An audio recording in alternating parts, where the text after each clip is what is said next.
Сыр тұрғындары мәжіліс депутаттары Ғалым Әміреев, Бақытбек Смағұл және Геннадий Шпавскихтің қабылдауында болып, талап тілектерін жеткізді.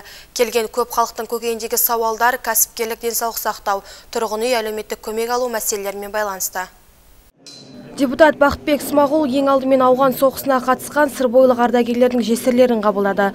Олар тұрғын үй кезегінде біраз жылдан бері тұрғанын, мемлекеттен коммуналдық төлемдерге жеңілдік жоқтығын тілге тиек етті.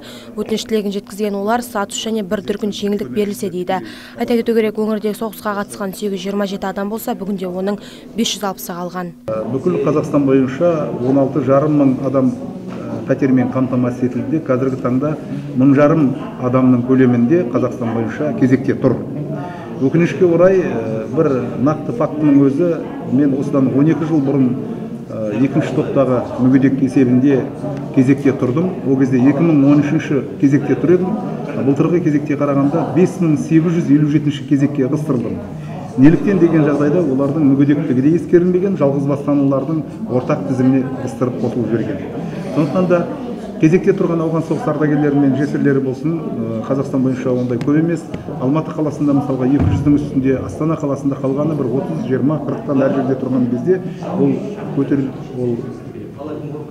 өте көп кезек емес. Сондықтан да біз осы талабымызды да бүгінгі қаралып жатқан ардагерлер туралы заңда осы талапты енгізсе екен деген ойымыз бар. Бұл мәселе сол жерде қаралады. Біз Смағұл Батырбек мырзаны таңдадық. Не себепті? Ол кісі де ауған соғысына қатысқан ардагер, қазір ел азаматы, кәдімгі өзінің жаңағы біздің мәселелерімізді жан дүниесімен түсінеді деген үмітпен келдік. Мен енді жасым қазір 60-қа келді, өзімнен кейінгі мынау сіңілдерім жесір қалған, солар ең болмаса мынау өрімдей жаңағы өзінің ұрпақтарын жеңілдікпен оқытса екен.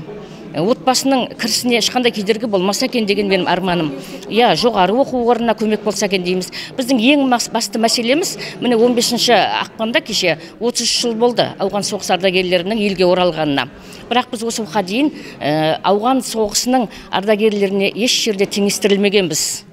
Бізге статус берілсін. Сол кісілермен теңестірсін бізді. Сол кісілерге берген бір дүркін жеңілдіктер неге қайтыс болған азаматтардың отбасына берілмеске?